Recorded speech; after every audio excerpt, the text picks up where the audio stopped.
Olha aqui, gente. O relatório da CPI ficou pronto. A CPI da pandemia. Oremos. O relatório de Renan Calheiros pede 68 indiciamentos. Professor Everaldo, hein? O que vai dar isso aqui? Pizza? Nem para pizza serve, né? Que fase! O relatório da CPI ficou pronto, né? Vai ser votado ainda. Vai para a plenária. Foi lido, né? Uhum. Foi lido, está concluído. Agora, hoje já surgiu outra briga, né? O Randolph, ele que entrou com outro pedido para ampliar essa lista de indiciados, né? Ele quer colocar lá mais 11 ou 12 pessoas que ele entende que deveriam estar nessa lista. Acho que na hora que isso chegar no Ministério Público e na PGR, obviamente o Ministério Público vai investigar e aí vai buscar as provas. E aí não vai encontrar absolutamente nada. E vão perceber que foi um monte de narrativas, um monte de mentiras, um monte de construções, a ponto da CPI conseguir identificar agora um novo crime, né? Que é o crime que ia acontecer. Não aconteceu, mas ia acontecer. Então, se não fosse a CPI, agora eles alegam que o crime iria acontecer. O Brasil passou por essa pandemia com sérios problemas, como todos os países do mundo passaram. Uma doença nova, um vírus novo, desconhecido, que afetou a população do mundo inteiro, afetou as economias de todos os países, afetou o dia a dia de todas as pessoas. A essa altura do campeonato, quando o Brasil é um dos países que mais vacina no mundo, que mais salvou vidas, querer criticar, querer dizer que todas as ações do presidente foram equivocadas, é uma falácia, é uma mentira, é uma construção de uma narrativa que não tem cabimento nenhum. Sabendo que o presidente da República, desde fevereiro de 2020, alertava por risco da pandemia e propunha fechar todos os aeroportos e portos do Brasil para que no período as fronteiras ficassem fechadas até poder se entender essa pandemia e poder tomar algumas atitudes. Ele foi impedido de fazer isso pelos governos do Estado, que o STF deu o direito de administrar o direito de ir e vir dos cidadãos e, portanto, coube aos governadores essa decisão. Na sequência, todos lembram, né? Um canal de TV trouxe para um de seus programas dominicais um médico dizendo com todas as letras que essa gripe, esse vírus não passava de um resfriadinho e que não tinha problema nenhum. No domingo seguinte, num outro programa dominical dessa mesma emissora, trouxe um outro médico para dizer que um absurdo o que o presidente queria fazer para cancelar o carnaval, que podia brincar o carnaval, que podia pular o carnaval, que não tinha problema nenhum. Que o Brasil, um país tropical com a temperatura que tinha, esse vírus não iria se proliferar no Brasil. 2, 3 semanas depois, todos assistimos o carnaval, inclusive aí 2, 3 governadores com aquela dancinha ridícula do calça apertada, né? Uma cena patética, né? E não sabendo que ali milhares e milhares de estrangeiros adentraram o Brasil, muitos deles com certeza já trazendo então esse vírus, e dali até hoje a história todos nós sabemos.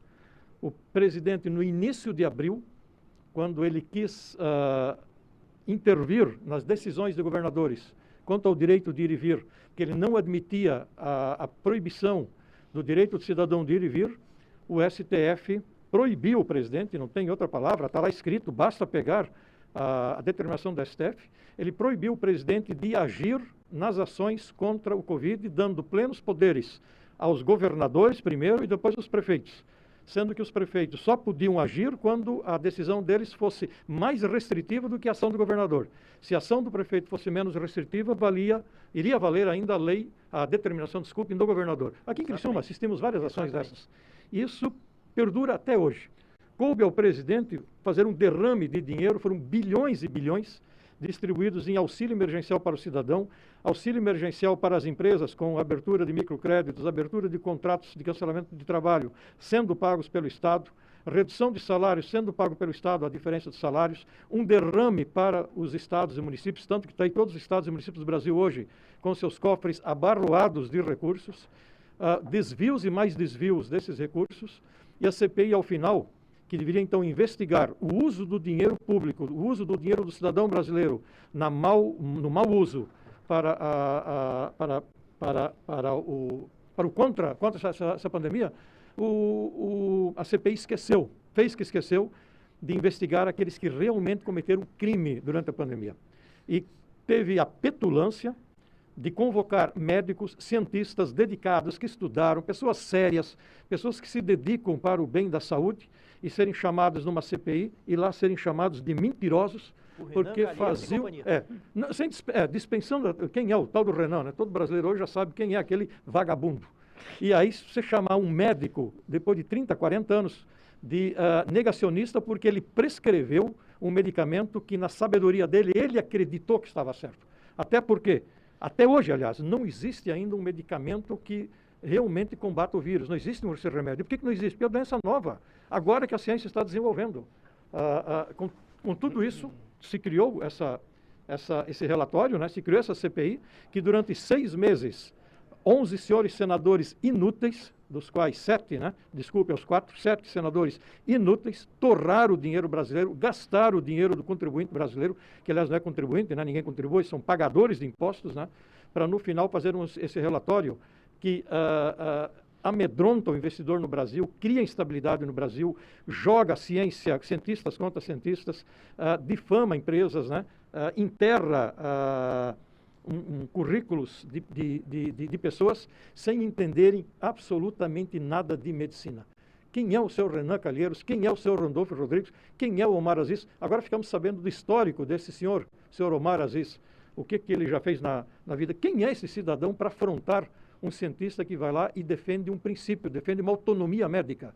Né? Então, acho que é vergonhoso e, na minha opinião, não caberá outra decisão ao Ministério Público, depois de analisar, ler o relatório, ir atrás de provas, perceber que não existe prova nenhuma, perceber que, com todos os indicadores, o Brasil ainda foi um dos países que melhor se saiu diante de toda essa situação da pandemia, arquivar todo esse processo e tocar a vida, tocar a bola, que o Brasil precisa crescer.